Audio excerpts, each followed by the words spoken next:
the Monday after Henley's called Black Monday. It's like the worst day of the year. You're on a massive come down after like only thinking about racing for so long. So the only way to cure Black Monday is to go and get like a brunch with all your mates. I was sitting outside in Copper Club in Henley with a few of the other Brooks girls. The waiter was like, "Oh, are you rowers?" And we're like, "Oh, yeah." He was like, "Do you guys know this person? She's called Susie, I think. And like, apparently she won twice in one day yesterday." And I was like, "Yeah, that's actually me." And this poor lad was like, "Oh my God, this is so embarrassing."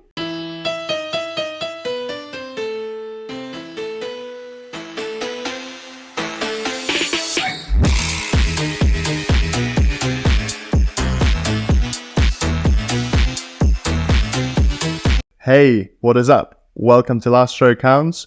Seeing us as Henley Women's and Henley Royal coming up very soon, we thought of no one better to bring on the show again than Susie Dear, who's a multiple winner in both of those events.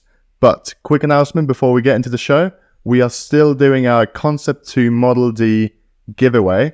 So if you wanted to enter and help us support Jim Ronaldson and Ian Davis on their incredible pursuit across the Atlantic Ocean, just go to rowgear.com/giveaway. So let's get into today's episode. Nice to have you back on the show, Susie. Thanks for having me again. First time we've had someone back, which is pretty cool. We've always talked about it, but definitely there's always more to be talked about than your origin story, which is how everyone sets out. But yeah, definitely. Seeing as you've won both multiple times, a good one to come and talk to about it. Multiple is generous, but I'll take it. I mean, is it true? Is what matters. Well, what defines multiple? More than one win. Yeah, it's true then. Cool, awesome. So we've also been running a little regatta circuit recently. So you might have seen us at Nat Schools or Met Regatta, where also Susie came into the Rowgear tent to sort of like help us out. Or my bully dog. The lovely black Labrador. Yeah. And we've been trying to give that row machine away, but no one believes us that it's only £5. Yeah, it's a raffle, guys. It's called a raffle. We are going to give it away. Someone is going to win it for £5. And at the moment, we're only on about 40, 50 tickets. Something like that, yeah. So at the moment, it's like a 1 in 50 chance of winning a row machine for £5. And it's actually going away in, I think, 3 weeks is the day after Henley Regatta. So I just wanted to say, yeah, thank you so much for the support that we've received from all of you at the Regatta, and thank you for all the nice comments about the podcast. Definitely adding more fuel to the fire to keep those episodes coming. But let's focus on today's one. Yeah. So let's go with Women's Henley first. Then your experience in general, maybe first time you got to it. My first time at Henley Women's would have been in 2013. Raced in the Academic 8 with Oxford Brooks. It actually feels like forever ago. My first time racing Henley Women's was 10 years ago, which, yeah, crazy. Yeah, so I remember it was like the big build up. Obviously, we knew that we weren't going to be racing at Henley Royal. At the time, there was no student event at Henley Royal Regatta. So the main event of the season of the year was Henley Women's.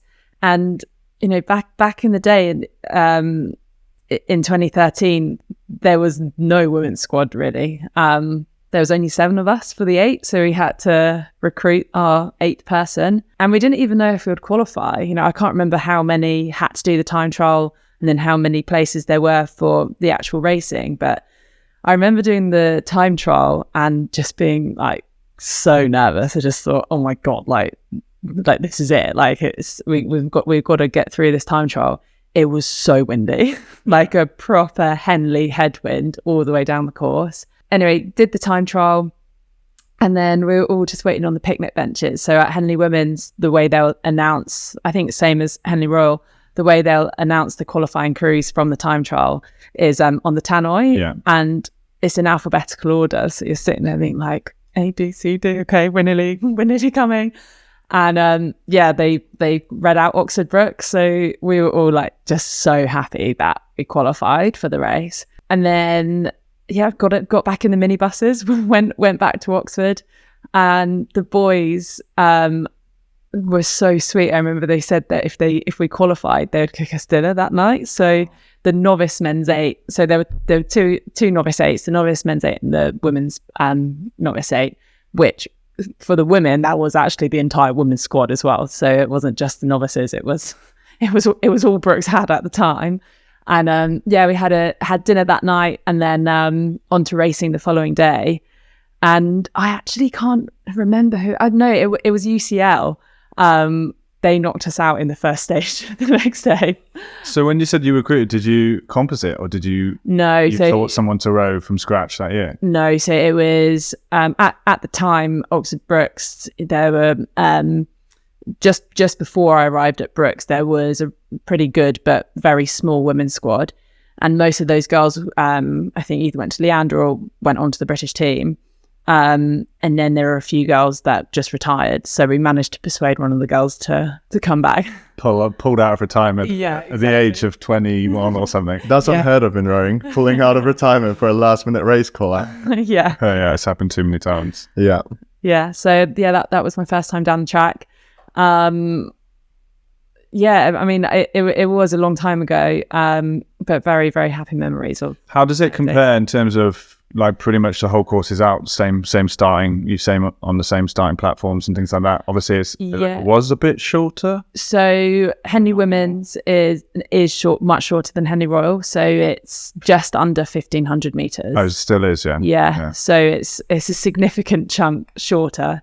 And then when you go to do Henley Royal qualifiers the week after, going through the Henley Women's finish line thinking, oh my God, I've still got like 600 meters to go, isn't a good feeling, but you just got to finish through it. So yeah, everything's pretty similar in terms of just sight. You know, you're racing down the booms, exactly the same as Henley Royal, but you're just finishing a bit earlier. It's not quite as busy, not as many crews out on the water, not as many like pleasure boats and stuff like that. It is still exceptionally busy, but just not super busy like what it's still it draws from all over the world. I remember like, because when we lived in Henley, obviously we're like in the run up to Henley Regatta, we're not going out on anything, but like you're walking home and you're just seeing like Western women and people from all over the world. Yeah, literally a lot of crews from America will come over, Australia. I've also raced the Henley Women's with Sydney Rowing Club, actually. Oh, that's awesome. Which was pretty cool. When I rode in Australia for a year, came back and raced with them, and then ended up just staying. So yeah, there is big entries from all over, especially when it's not an Olympic year. You get lots of people wanting to come. And presumably now, because you can do a lot of those crews, then can go on and row at Henley. Yeah, exactly. Like 2 for 1. Yeah, so a lot of internationals will come over and race Henley Women's, and then Hollenbecker, and then Henley Royal the following week. Hollenbecker's in Amsterdam. I remember, this is a weird one. I just thought about this the other day. When I started rowing, before I'd seen anything of Henley, all I'd heard was people talking about the booms. Like, you race with booms, and what's a boom? Yeah. You get told like a boom is like a big wooden piling, and every year they come in and they put them in. And for some reason in my head, like the way I visualized it was like, oh, so there must be like a line of booms down the middle, and the 2 crews race each side.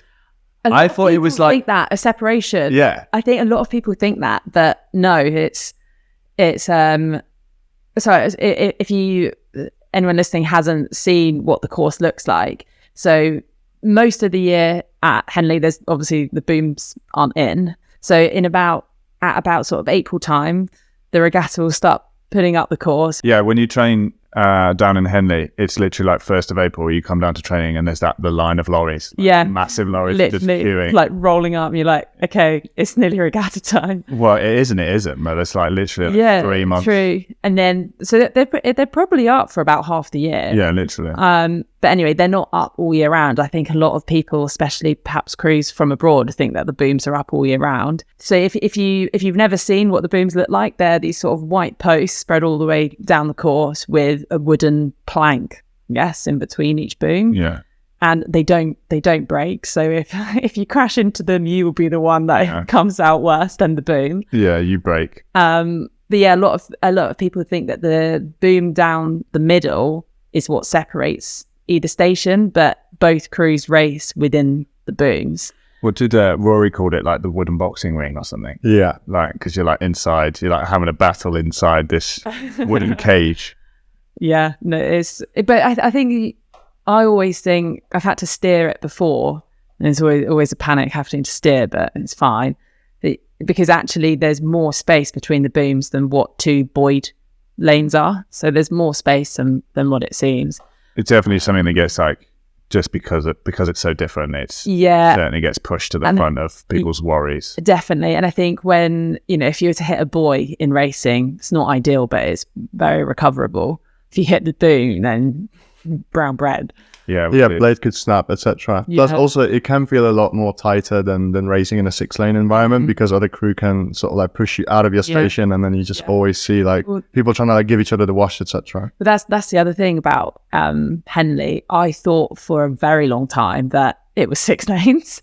So before I went to Henley, before I'd raced, it was really quite close to a Henley Women's when I first did it in 2013. I still thought it was going to be a 6-lane race. And my friend was like, no, you idiot. Like, it's matched racing. It's just 1v1. Yeah, it's a weird one, because obviously lots of people come from sort of a rowing dynasty, like their parents will have rowed, they might have grown up with Henley. So there are a lot of people that are very comfortable with what it is, how it looks, how to act. And then there's also a bunch of new people who are like, this is mental. Yeah. And like probably made more mental by the fact that it's really weird, but the majority of people are just sort of wandering around like they know exactly what they're doing, and you're just like, sorry, what? Where are we supposed to go? What are we supposed to do? Yeah, exactly. I remember like before I ever first came to England as well, like everyone would talk about like this Royal Regatta that happens in Henley, and there's such a big event. And then before it was like televised or like broadcasters on YouTube every year, I would look at this and I just couldn't figure out what type of racing it was, whether it was a head race. I just saw crews passing the finish line, and I didn't know whether it was a knockout or what kind of like event it was, because like it didn't make sense that it also wasn't a 6-lane race, because you don't really get like that kind of racing outside of Britain. Yeah, so it's a very unique event. So the format of Henley Women's and Henley Royal are both the same. The only difference is that Henley Women's is just shorter. So it's a knockout system. To get through to the next round, you have to win your race. There's no second chance. So the way both regattas are ran, depending on the event, there's a limited number of entries. So if there's more entries than what the event can hold, you'll have to do a time trial.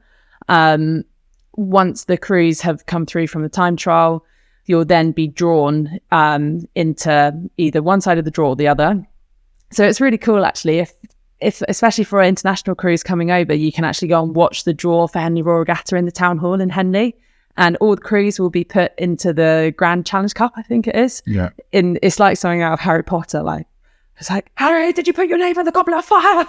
Like, pulling out the names, pulling out the crews. There's also, they have like a chairman's table, so there's like 8, obviously like upper class like grey men. Yeah, but like 4 of them are like falling asleep because it's like 2:00 in the afternoon. Yeah. And the crews will be quite literally drawn out of the cup and then placed into the racing timetable. So then you progress into the racing stages. And yeah, as I said, it's a knockout system. So win your race, you get through to the next day. And that's sort of how the week progresses.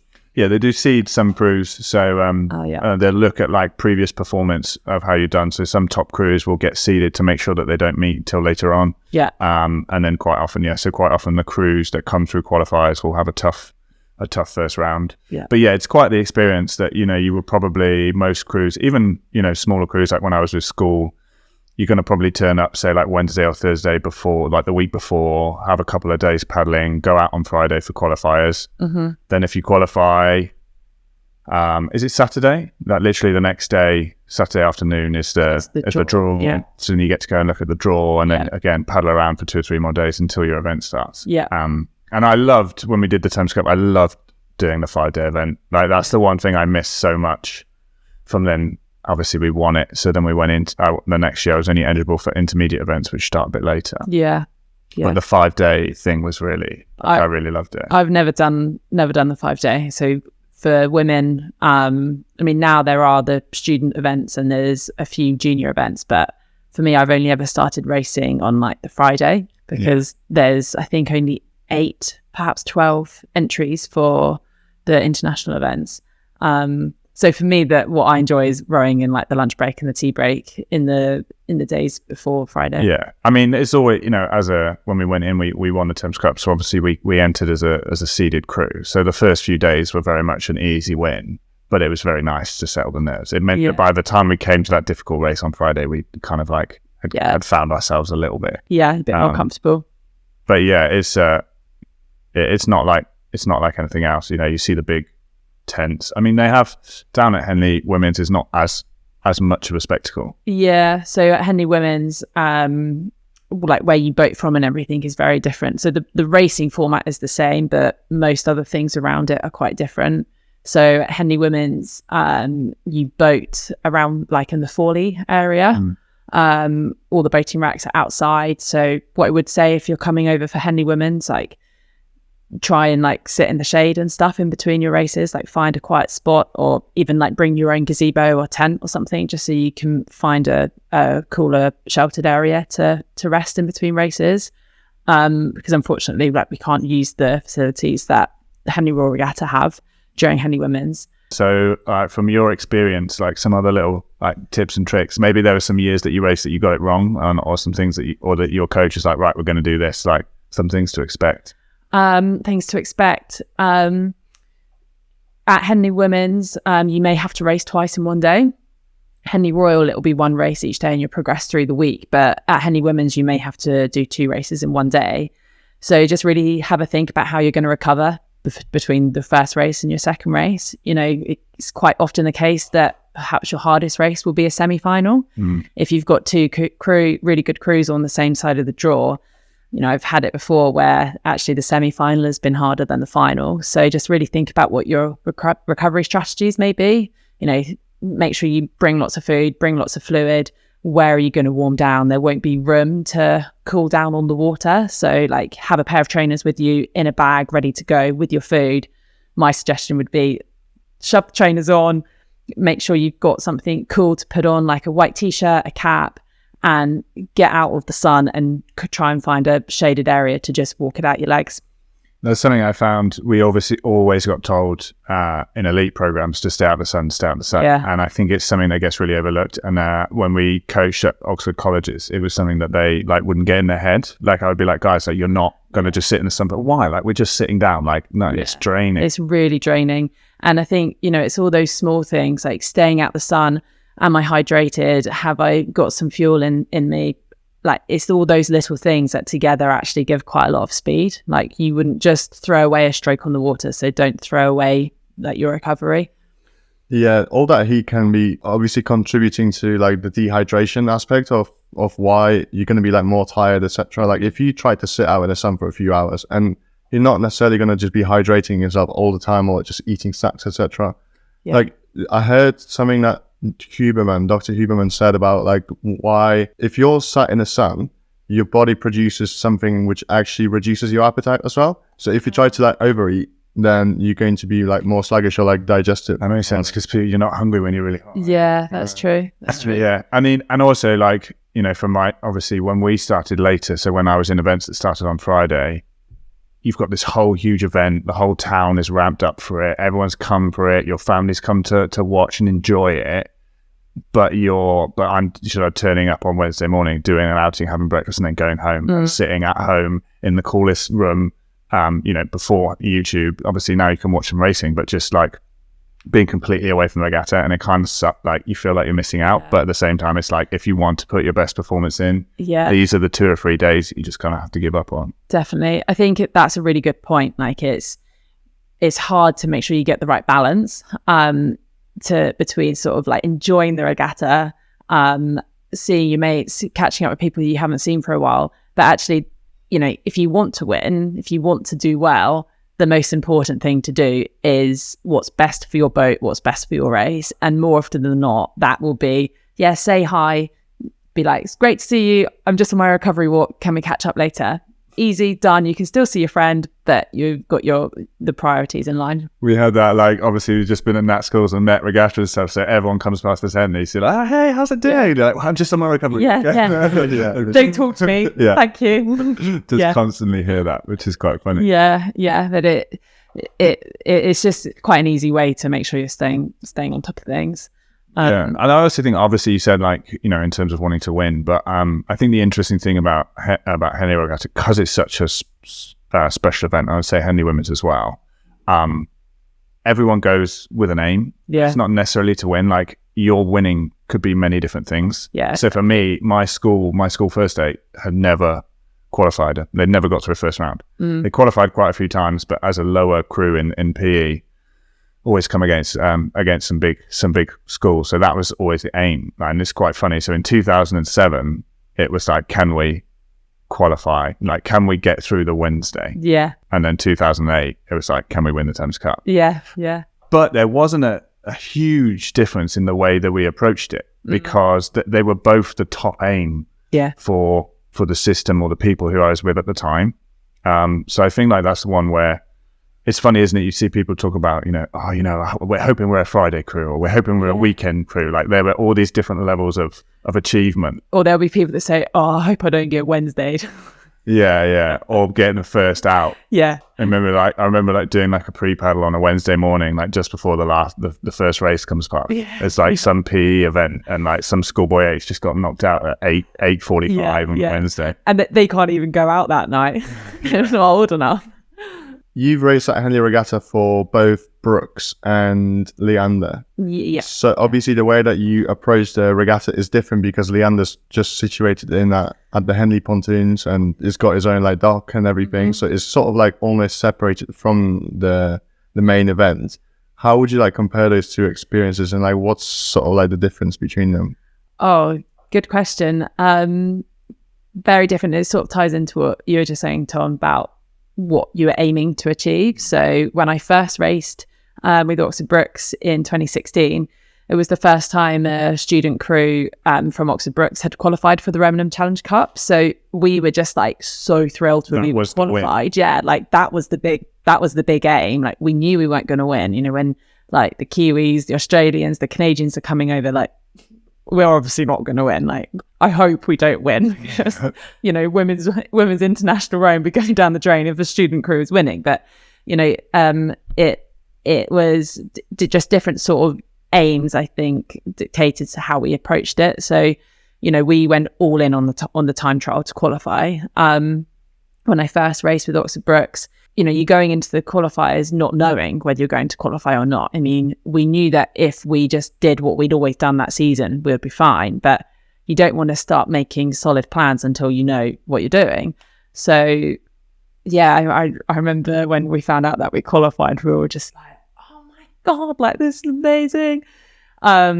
You know, we were just in the habit of, do your race, dereg, let's go. And our coach was like, no, you got to leave your boat in the tent now. Like, you got to leave it here. You're racing next week. And then still at the time, you didn't know who you'd be drawn against. So then the next bit was, okay, well, let's wait and see who we get. 'Cause, you know, if we got the next fastest qualifier, then we thought, oh, well, you know, we might be able to beat them. But as you said, you don't. It doesn't work like that.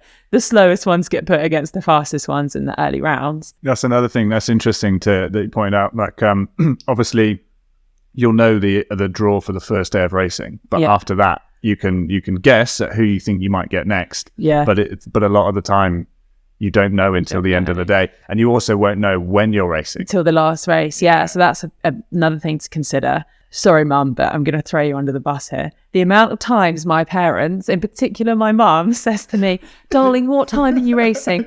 I don't know. It's the same every year. I won't know what time I'm racing tomorrow until after the last race or today, because they don't release the timetable until that day for the following day, until that day's finished. So from a social perspective, it is a bit tricky to organise. But maybe, I think she's got the hang of it this year. I think she hasn't actually asked me too many times what day I'm racing yet. The one my mum always used to do, she would be like, oh, how long do you get off for Easter? And I'm like, no, we don't get, but it's Easter. You must have a few days off. Like, no, GB rowing doesn't care about Easter. You literally have most years, April draft is on Easter Sunday. Yeah. I remember one time at Caversham, I think it was around Easter.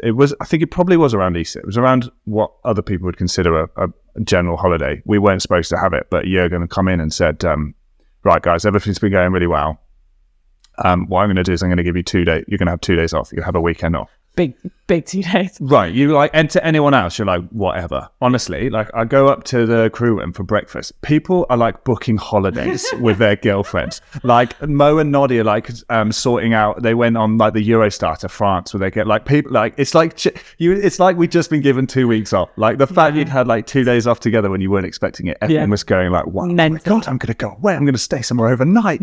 Yeah. Just get really overexcited. I bet it also like felt like 2 weeks as well during those 2 days. It does. That is the big benefit when you train and work that hard. Even when you just get a half day, you know, when you finish training at 12, it can feel like you've got time off. It's good fun. I think definitely whatever aims you have for the regatta itself will definitely shape your experience around it. So obviously, when you've been competing for Brooks, especially for the first time when you qualified for the Remenham, it was different than at Leander when you were expected to win the Remenham when you did the 2 events in one day. So what else would you say is like different about the experience? Because obviously, like there are different passages, I guess, in the regatta village, if you can call it that. You know, you've got the stewards enclosure and the regatta enclosure, and then you've also got like the different crew badges. You've got the white and blue tents, and that's all like a bit different from the Pink Palace. So I've personally never raced at Henley for anyone other than Leander, so I don't know what that's like. So I've raced Henley with Brooks, and also I did a GB development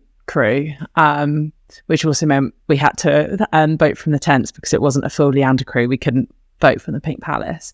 So comparing those two experiences with when you have the luxuries of the Pink Palace, they're very different, and I'm so pleased that I've had both experiences.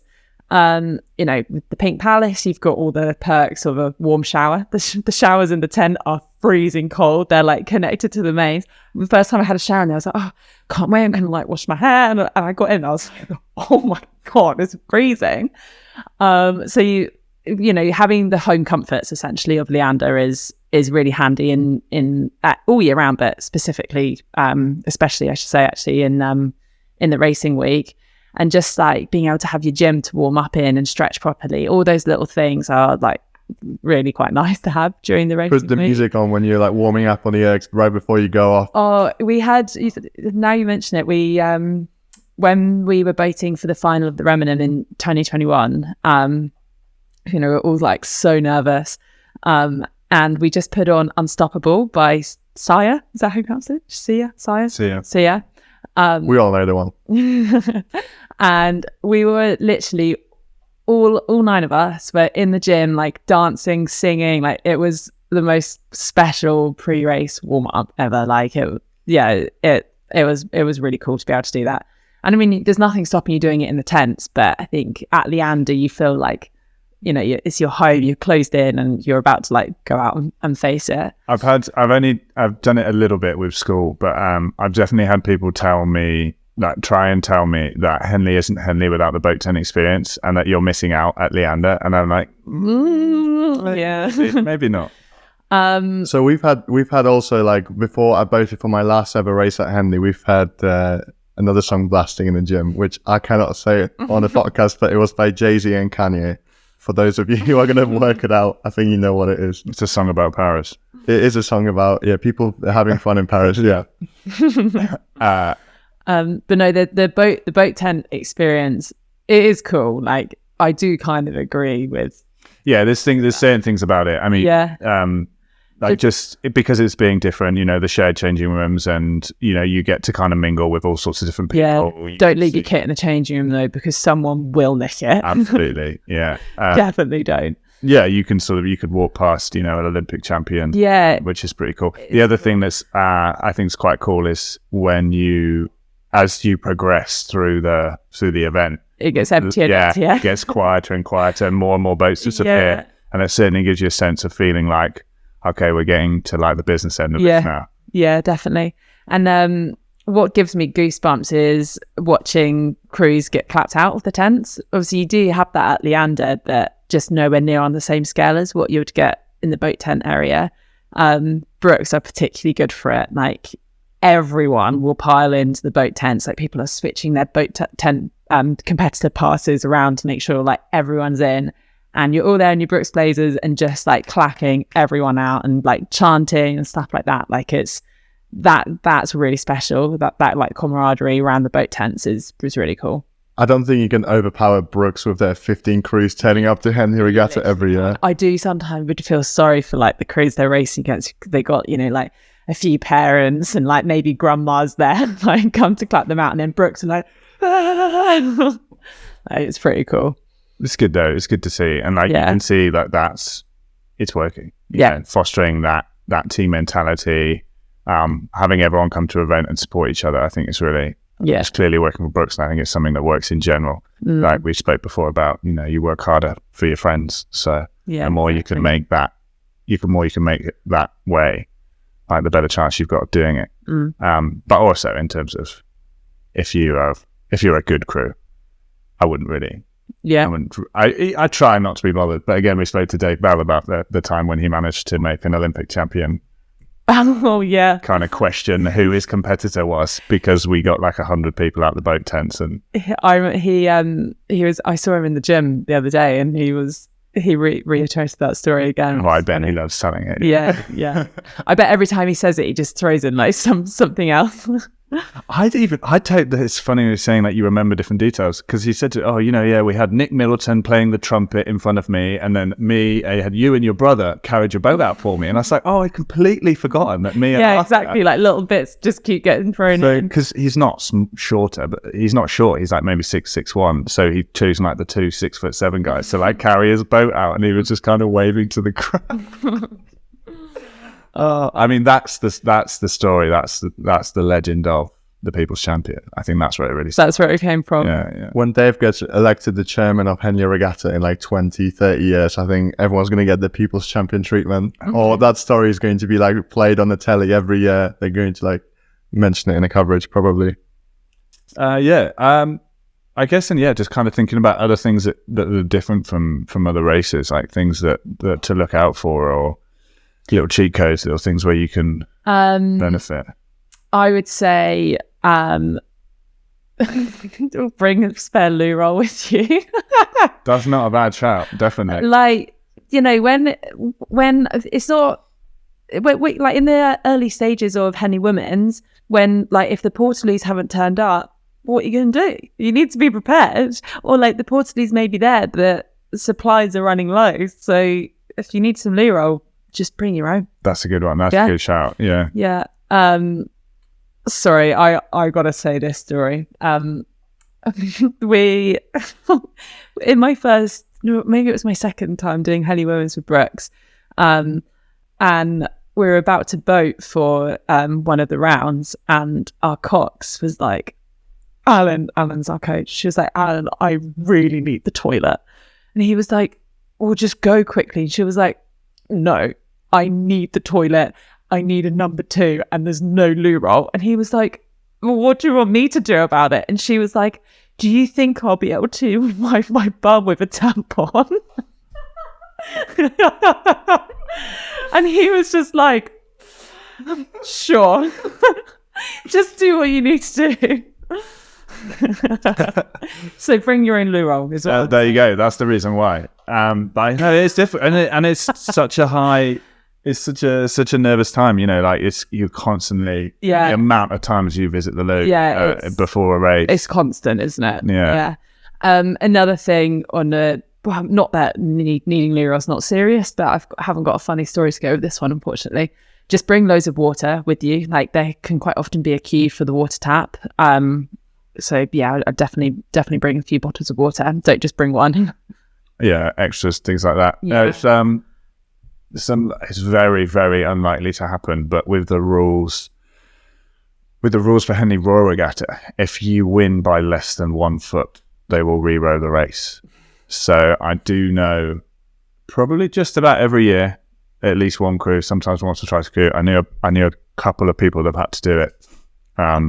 Obviously thought they only had one race and then finish, and then get told, right, in 2 hours you're going again. Yeah, and I think on that note, just be prepared for anything. Exactly. Like anything can happen at Henley, you know, just whether it's the steering, whether it's something happening in the warm-up, you know, you see it every year, just something going wrong. And like I saw once, like someone's blade snapped in half on the warm up, so their race got pushed back to the end of the day. And I think, like, try and have the mentality now in training to just, you are capable of dealing with anything thrown at you. Like, if you can create stressful environments in training, it will help you come regatta. Like, the warm up is stressful. If you're in a coxless boat, just getting to the start line in itself can actually be really challenging. You've got all sorts of people out on big pleasure boats, little paddle boards, like just dog will be swimming in the river, like it all goes on. So I think just really try and be ready for anything and be confident that you can deal with anything. You know, just take it all in your stride, stroke by stroke. And yeah, just think that you're bulletproof, really. Yeah, I do not envy the people that have to steer on the way to the start line, and I have had to do it like 1 year. It's you can't even like focus on what you're going to do. You're just trying to basically, it's like something out of Mario Kart course that you're trying to get to the start line. Morg would say that all the time. She'd be like, right, girls, seatbelts on. We got a game of Mario Kart coming up. But yeah, I mean, it's going to be me next weekend, stressed about the steering, but hopefully it'll be all right. I think the thing you need to think about is that although it's, for most people, the pinnacle of the season, and it's the race that they're looking to put the most, their best performance down, you need to understand like the restrictions of the event and where you are. And I think like if you go out there and expect perfect flat water and no upsets, like that's actually really going to put you off your game. Whereas what you need to do is what we've done out in cruise, and again, like with Morgan's cox me for two runs down in the ladies play 8. I should explain the ladies play 8 is a men's event. I think it's a bit confusing to people who haven't heard it. It's called the ladies plate. It is like a plate trophy. Especially now that you've said that you had a female cox. Yeah. So obviously you can have, at Henley, you've always been able to have male or female coxes on either side. But yeah, no, it's just a men's event. So yeah, it just understanding that you are sharing the river with God knows what. Yeah. And like, there's just so many times it's like, blaze in, like jacket blaze in, there's a boat in the way. Okay, the boat's geared. Right, we're going to go. Ready? No, we're not going to go. There's another boat. Like you're just about to move and then you're not going to move and then another crew gets in your way. It's like having split personality if you're also in charge of making the calls, almost. Yeah. And the swans always get in the way. Like they will hold you on the start if there are a few swans further down the course.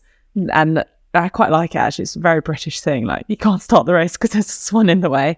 But just little things like that. They have like swan safety, like catching crews. They'll have like people. It's normally just like two random RSPCA guys with like a plastic fag or something, like trying to like shoo them off the course. Thank God there's no klaxons. Yeah. It's not like that. But yeah, no, I think it's it. And the other thing, having the booms, having wash from all these pleasure cruisers and things like that. It's understanding that you're putting everyone's subject to the same conditions. So like, don't get stressed because you haven't had the race warm up, the perfect race warm up, because everyone would have had the same thing. Yeah. But also don't let that take away from. It's always got to be about putting the best performance down available on the day. Yeah. Not putting down the perfect performance. Exactly. And just I think another thing to be aware of at Henley is obviously you've got to steer down the course, and to steer straight, whoever's steering will be aware of how close they are to the boom or to the other crew.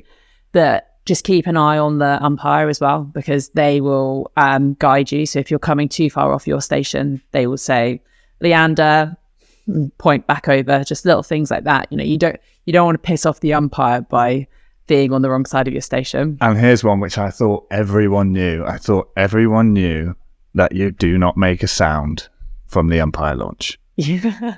Like we were always told that normally it's only a coach who get 1 or 2 tickets for the crew, like maybe a coach, a spare athlete or a parent might go in the launch. But when you're in the umpire's launch, you do not signal in any way to the crews. And this happened in 2016. The ladies played final. Nereus versus Leander. Leander versus Nereus. And interestingly, it's one of the first years they had all the full footage. Were you in that crew? No. So this was the year after I retired and was like, oh, should I have had another go?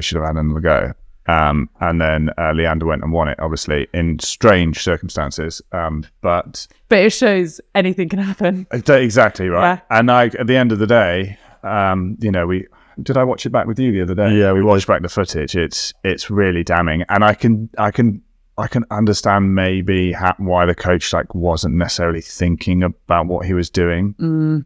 I'm not convinced. I think you can see that maybe, but whether he was or wasn't signaling, that the rules are really clear. So if anyone is getting on a coaching launch, you've got to remember, you can't scream or shout or wave your hands at all. If you're that kind of supporter, get on the bank, go up, get a ticket to a regatta enclosure and go and scream. And to be honest, he didn't even do it once or twice. It happened 4, 5, 6 times. I think we tried to count it. So, God, that was sad, wasn't it? It was mixed emotions, really, seeing that unfold. I guess brutal. On the one hand, so brutal on the crew, because in terms of the steering, it was, as far as I'm aware, it was deduced that they hadn't impeded Leander. So ignoring what the coach had done, technically they had legally got to the finish line first. So the crew had won the race. Yeah. But the other side is the rules are the rules. Exactly. And I said this to Pete when I showed, I was like, I just thought everyone knew that. It's just a big one that you get told. So I was going to ask a question, but this kind of perfectly precedes it, which is, what are some of the biggest no-nos at Henley Regatta that you should avoid doing? So number one would definitely be quiet in the umpire lounge. Yeah. Don't swear when you're racing. No swearing at all. Even from the cocks. Yeah. Squeaky clean. Another one. Do not play rap music from the Cox box speaker. I've seen some crews do that. I think just be respectful, Yeah. They're looking. Good rule of thumb. They're looking at a little bit more manners. So crews will get told off if on the start line they start giving each other jip. I've been at other races before where crews will maybe shout, say you knew someone in another crew, you might be like, "Oi, Webby, you're a dickhead," or whatever. You don't want to do that, Henley, because you're very close up to the umpires, and they don't like, "Webby, you're not a dickhead, brother." He's a good mate. And then particularly on the finish line, so you want to be respectful when you cross the finish line. Yeah, 3 cheers. Yeah, so I've had one year we beat Harvard, and I had a guy called Ben Duggan racing. I think we said this before, but I had a guy called Ben Duggan racing with us in Leander, and he'd been at Brown. And the American unis don't like Harvard because Harvard always wins. They always want to beat Harvard, and he'd got close, but I think never beaten Harvard. So we crossed the finish line in front of them, and he reaches out with his arm and points at the crew and screams redemption. Oh no. And gets called up to the stewards and says, "If you ever do that again, you won't be racing here." Qualified, yeah.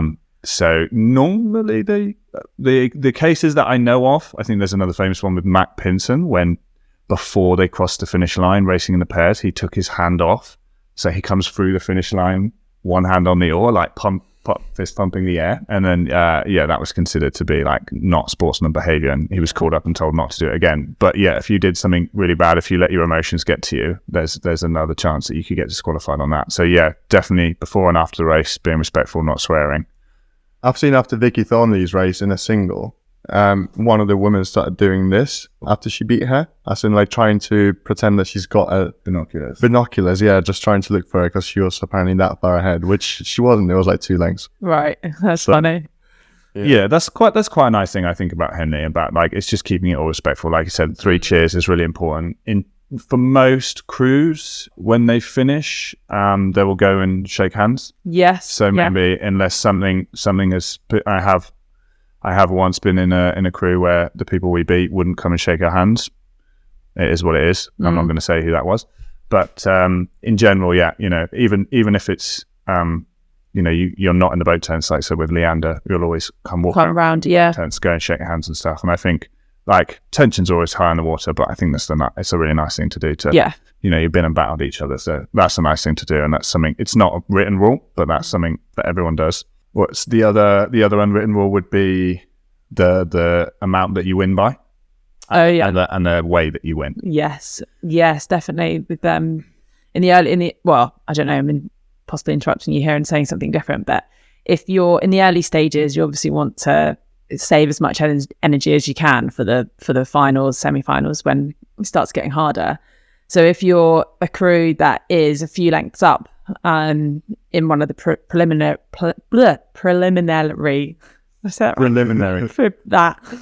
rounds, and you want to start taking it down a bit on the rate and effort, just do it in a reasonable way. Yeah. If you paddle over the line, it's not good sportsmanship. Yeah, so I think that's the other thing. Is again, it's like I think these again are slightly more unwritten. Although I should imagine you could sort of get pulled up for a warning. I've known crews to be pulled up for not being sportsmen. Yeah, so it's the sportsman behaviour. So generally, the finish margin will get called up to 5 lengths. So you've won by a canvas, half a length, 1, 2, 3, 4, 5. A win of over 5 lengths is considered easily. So the verdict will be given easily. If you're leading a race by 5 lengths or more, certainly coming into the closing stages, the expectation would be that you don't push out for more. And I mean, that suits most crews because you've probably got a race tomorrow, so you're not going to want to do that. But then in terms of not beating someone by too much, you can't also, I've seen another crew doing like pause strokes for closures. Like you're going to get in trouble for that because then you're kind of, like you say, being disrespectful to the crew. Yeah. So it's about taking the pressure down, taking the rate down a little bit, but don't try and embarrass anyone. You don't need to. If you've won, you've won. Yeah. You know, you've proved you're better than by 1. So you don't want to be going like, okay, let's do rate 20 half slide pauses for the night. Yeah, definitely. I think just generally, I think a rule of thumb is be respectful. Like treat people how you would want to be treated. Yeah. Have good sportsmanship. You'll be fine.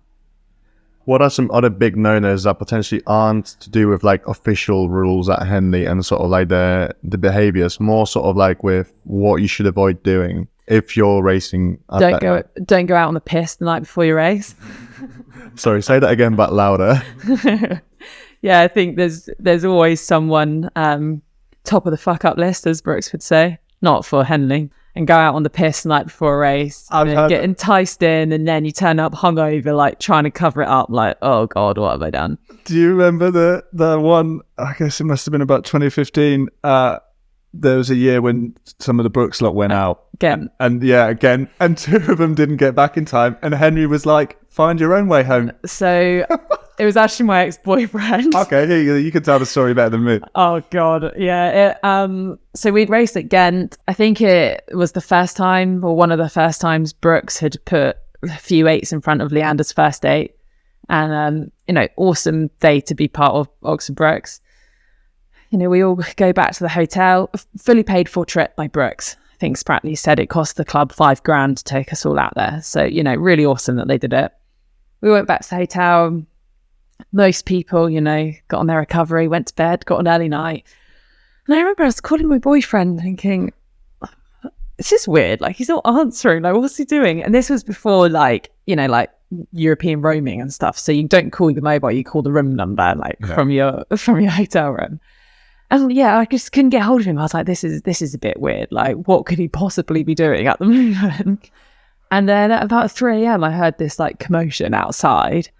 And just thought it was, like other guests. We wouldn't possibly be going out on the piss the night before racing. And then the next day we turn up to race. And in the morning, I looked at my boyfriend at the time. I just thought, you look really unwell. Like literally like white. So they've not said anything. No one's ratted them out at this point. Yeah. And then I don't know who ratted them out or how it came out. But anyway, it came to Henry's attention that a group of the lads went out on the piss and were like, not just a bit hungover, but like actually quite unwell. Royally hungover. Yeah, like obviously hungover. And I'll never forget it. Henry stood up and just gave us an absolute bollocking. And that was it at Brooks. Like if one person messed up, everyone got told off. Like we win together and we lose together. Yeah. One for all for one. Yeah, it's on one of their promo videos, the lyric is make the mistake and I'll take the blame, and that is Brooks to a T. So we all get a bollocking, and then he then starts crying because he's so annoyed and upset. Seeing a grown man, your head coach, cry in front of the whole squad, like he was really quite upset by it, to be honest. And he then said one of the guys was never allowed back to Brooks. One of the guys wasn't allowed to race, and the other one had to race, and if he didn't win, he had to make his own way home. He did win, and he came back with us on the coach. But it was quite a weekend. It's difficult. It's such a high pressure environment. There's so much stuff going on, and like obviously sometimes when you get a huge, like that would have been a big win for them, and you do want to celebrate. But like we said about Henley, like there will be a great opportunity to celebrate. The later you stay in the event, the bigger an all party will be that you get. Exactly. But yeah, and if you can get your performance in first and then party later, that's a better order. Yeah. So don't go out for a piss the night before. Yeah. Anything else? I would say for me, like especially if you're new, don't try to maintain total focus 100% because it won't be possible. And a really good thing that good coxes do, Morgan's good for it, is that we'll say the first time you go off, paddle down the course, get to about halfway, get to a manic busy part, she'll pause the boat and she'll, all right, everyone go have a look. Yeah. Everyone have a look out of crew. Go and have a look at what's going on, see what's different, see where people are, see where all these boats are. Just take a minute, take it all in, understand that it's all a bit mad, and then take the focus back in. And I would say, like, certainly, you know you're going to be in a really high pressure situation. You know you're all going to be really worried.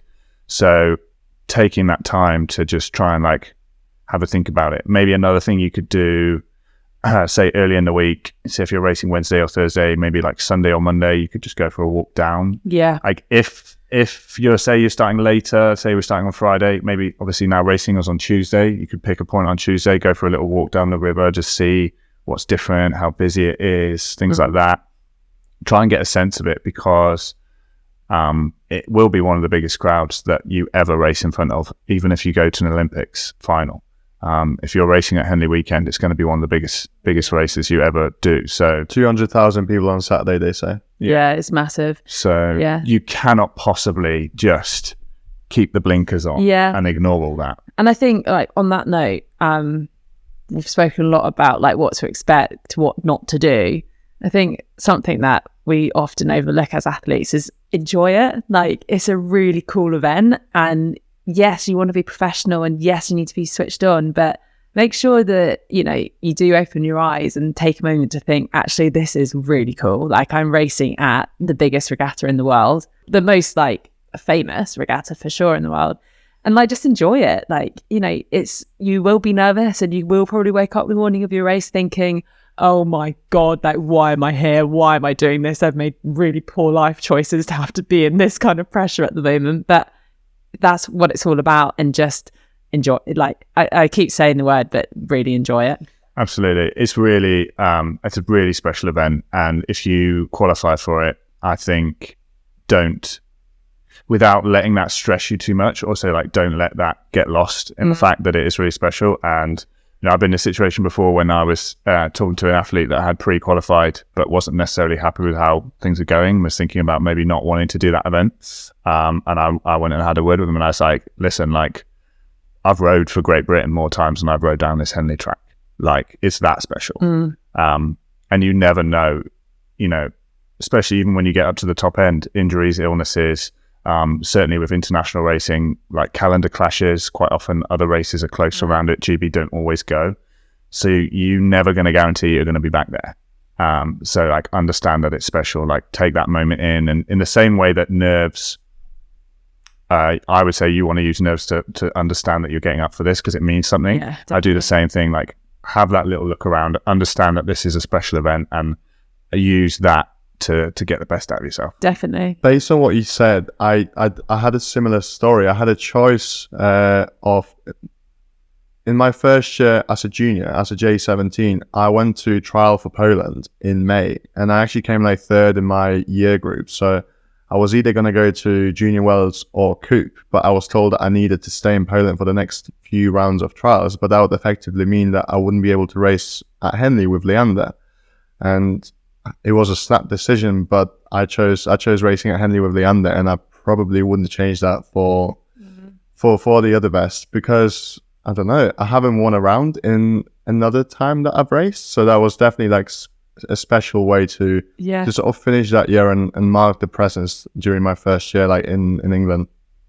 Yeah, and it is special, and it doesn't matter if you've qualified for that event, you are part of that event, and that doesn't matter what your aim is or how far you're going to get. You need to understand that you're a part of it. And my school coach always used to say, you know, there's nowhere else in the world where you can go out for a morning paddle and find yourself side by side with the German national ace. So cool, isn't it? Yeah, all of a sudden you look round and there's someone that you think is a hero of yours, or someone that you know's won a medal, and there's nowhere else you can do that. So even if results don't go the way you want to, definitely make sure you kind of take a second to smell the flowers, as they say, and not just let the whole event sort of pass you by. Exactly. If you're not enjoying it, what are you doing? And there are different ways that you can also have fun with it. I know of somebody who tried to be the heaviest weigh-in at Henley. Do you know anything about that? Yeah, I didn't get it. So what did you do? So back when I rode at Henley, they used to, all your crew used to weigh in. I think we've said that maybe, I don't know if they do or don't do that anymore. They didn't do for a few years. But back in the ancient times when I was still riding at Henley, you'd weigh in. So if you pre-qualified any point before the regatta started, that sort of Monday, like Sunday, Monday, Tuesday, you could go into the tent shed as a crew, go into the weigh room, and they would weigh each athlete. As a men's crew, I don't know why, because obviously you carry the weight that you have. There was a preconceived idea that if you could weigh in very heavy, that you would get in the mind of the athletes you were racing. So we would always try and make sure that we weighed heavy, and this kind of got more and more ridiculous each year that I did it, to the point that we'd drink up about 2 liters of water, which I wouldn't recommend, because you're then like weighing out all your basically salts and dehydrating yourself. Is not a very smart thing, but everyone would sort of drink up 2 liters. I'd soak 2 all-in-ones in the shower and put on wet all-in-ones, like wet socks. The lengths people go to. We would hide like stuff in our all-in-ones, like weight and stuff in the all-in-ones, like the little kind of square bar weights you get on the top of the cable machines. Yeah. We like roll them up in the back of the all-in-one. Like, it's absolutely pointless and ridiculous. Didn't someone wear a weights vest, or have I just completely killed your story? Someone, not a full weights vest, but I know someone who put literally a 5 kilo weight in her back. I think that was like a heavy guy. I think that might have been Phil Turnham, who was already the heaviest guy at the competition, but wanted to like cement his place. So he put a 5 kilo weight in his all-in-one. The old boys that were weighing in obviously weren't checking too tightly. So yeah, we would just try and do what we could do. But I remember one year we did it. We all drank up, and then we went for like an outing right afterwards, and we literally had to stop like 15 minutes. Every 15 minutes, someone was like, "I've got to go. I feel I need to wait." So it's not sensible to do, and if they don't do it anymore, it's probably a wise thing. So what was the heaviest that you weighed in? The heaviest I ever really was as a rower was about 100 kilos, and I think I probably weighed in like 107, 108. So what's that, sort of like 17 stone? No idea. I think about 17 stone. So probably close to a stone or 7 kilos more than what I actually weighed. Yeah, and like, I don't know, would it actually rattle anyone? I'm not sure. And at this, like the fact that people now know a lot more about power to weight, I think when you see a really heavy crew, you might potentially be like, oh cool, we've actually got something on them.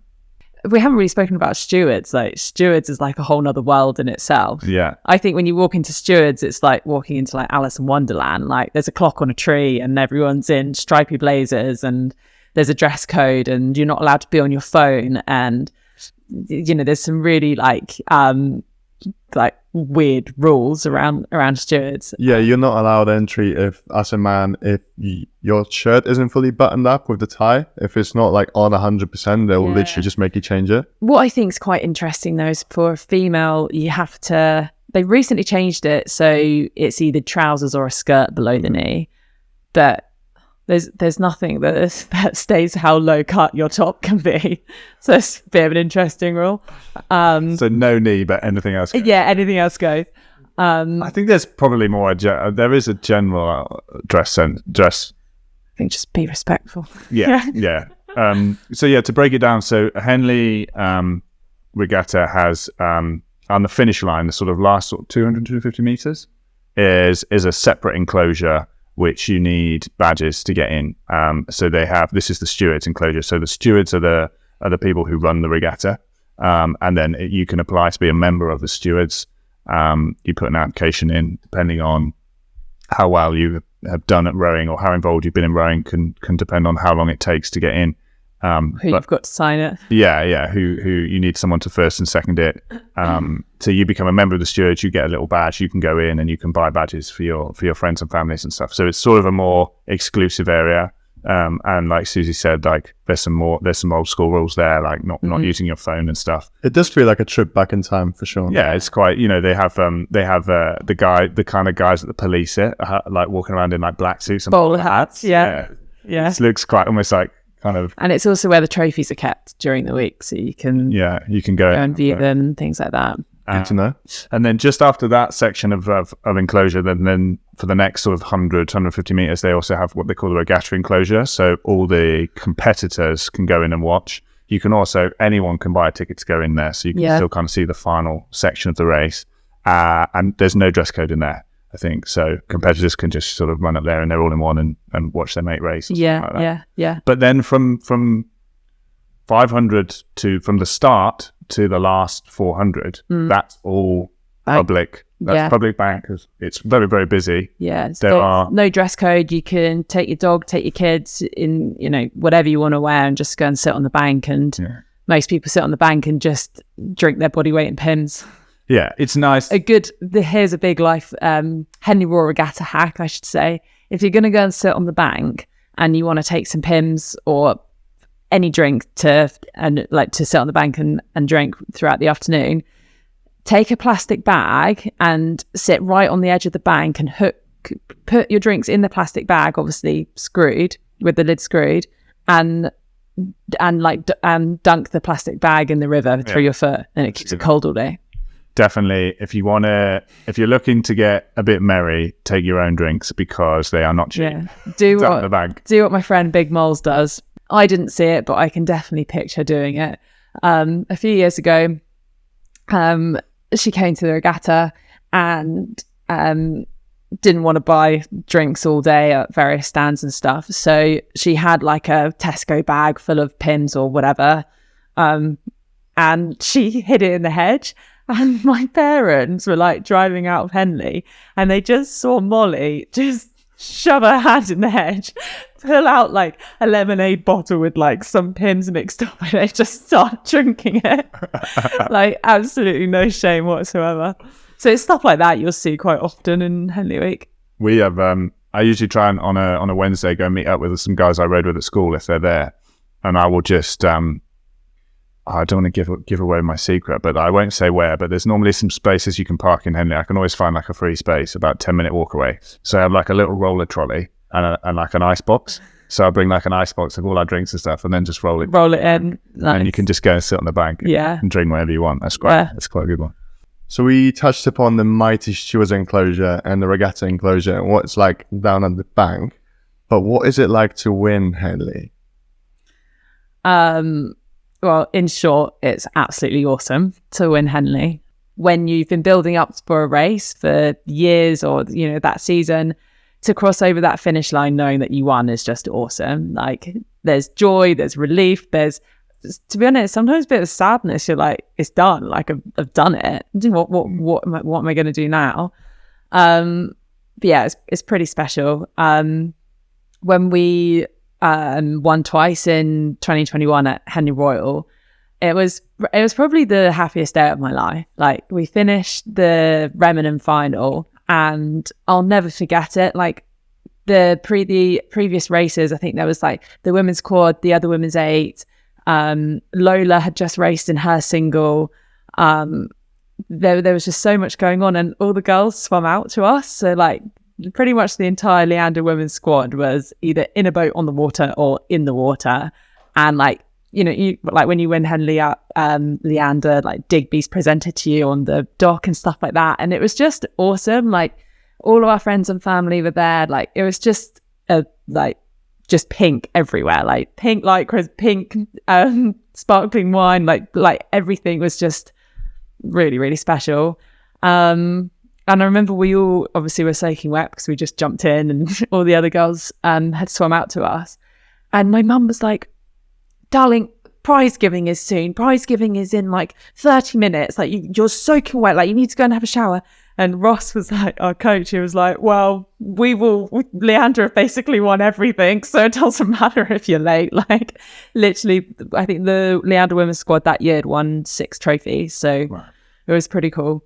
And yeah, then I think like going like the changing room vibes after that many wins was awesome. Like all of us just piled in there, like singing, like having a shower, like just trying to get ready, trying to make yourself look vaguely presentable. I think my makeup was basically coming off my face like as quickly as I was putting it on. And then, you get given these little like ticket things to go into Stewards, which is where the presentation is. And it's very special. And when you get given your trophy, there's like someone who guards it. I don't know what they're called, but they literally have to guard the trophy. There's these walloping great big silver trophies that are obviously worth loads, and sentimental value is massive. And for everyone, if you think there's 9 of you that have just won this trophy, you all want to get your Instagram picture. So everyone's having their little pictures with grandma, mum, dad, sister and everything. And this poor woman's like following this trophy around. It's chaos basically when you win at Henley. From the moment you finish your race, especially if it's in the afternoon and one of the later races, for the rest of the evening, it's absolute chaos. Henley Women's, very similar vibes.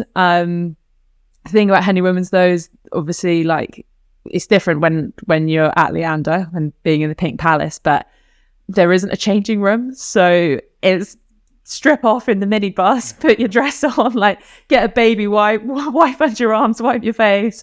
Equally as chaotic, equally as special, and just sort of being part of like the prize giving is really cool. The funny story, when I won twice, the following day the Monday after Henley's called Black Monday. It's like the worst day of the year. You're really hungover. You're on a massive come down after like only thinking about racing for so long. And you're suddenly like, oh God, like what am I going to do for the rest of the summer? So the only way to cure Black Monday is to go and get like a brunch with all your mates and have a debrief about the night before and everything that everyone got up to. And I was sitting outside in Copper Club in Henley with a few of the other Brooks girls. And I was just sitting outside having a nice time. All look like rowers, like we're massive, like eating a massive meal and everything. And the waiter was like, oh, are you rowers? And we're like, oh, yeah.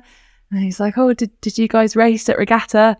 And the girls I was with, I wasn't rowing with them at Leander. They're just really good friends from being at Brooks. So they were like, oh, we didn't, but Suze did. Oh, no, sorry. They said, oh, we didn't, but you did, like pointing at me. And then the guy serving us, he must have been about 20 or something, like a youngish lad. He was like, oh, that's so cool. Do you guys know this person? She's called Susie, I think. And like, apparently she won twice in one day yesterday. And my friend Molly, who's pulling the pims out of the head. Molly was like, oh, for God's sake. She was like, you do realise she's not going to stop banging on about that now. And I was like, yeah, that's actually me. And this poor lad was like, oh my God, this is so embarrassing. Oh, he would have made your day. Yeah, absolutely made my day. Like, he cured Black Monday for me. Yeah. So yeah, there you are. If you win twice, you might be famous in Copper Club. Yeah, you definitely will get recognised around Henley a little bit. I can't remember a lot of. I'm just thinking now, like there's a lot of it I don't really remember. I think it was I think I probably didn't believe for quite a long time that we'd done it. I actually woke up the next morning and I was crying. I just thought like that's never going to happen again. I was really sad. I remember about not with that attitude. Yeah, about the chances of winning twice again in one day are pretty slim. Yeah, 3 or 4 weeks before Henley, I had a dream. I dreamt the Henley final and that we won it by we won it by the skin of our teeth. Aww. And I woke up and I just felt like such relief. It's like, oh my God, we did it. Yeah. And I was like, no, we've got another month. You're like, oh shit, no, not yet. And then we won it by so little that I didn't know when we crossed the line. I didn't know that we'd finished.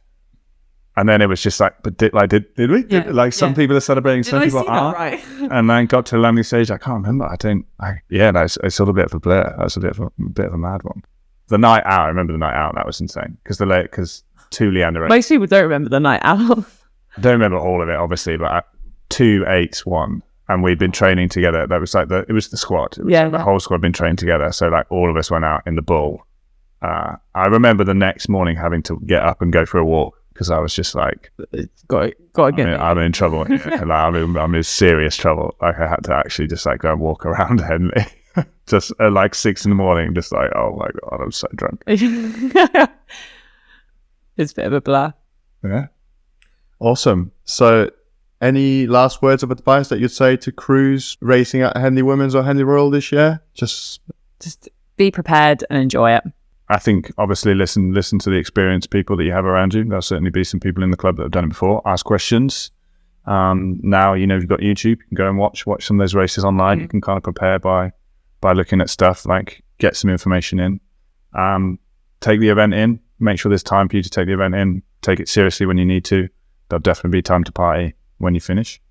And yeah, if you've got any other questions or thoughts on it, like drop us a message on the end of this photo, or hit us up on Instagram, and if there's anything we missed, we'll go into it. But hopefully that was sort of a whistle-stop tour of the Henley events and what you can expect and what's different.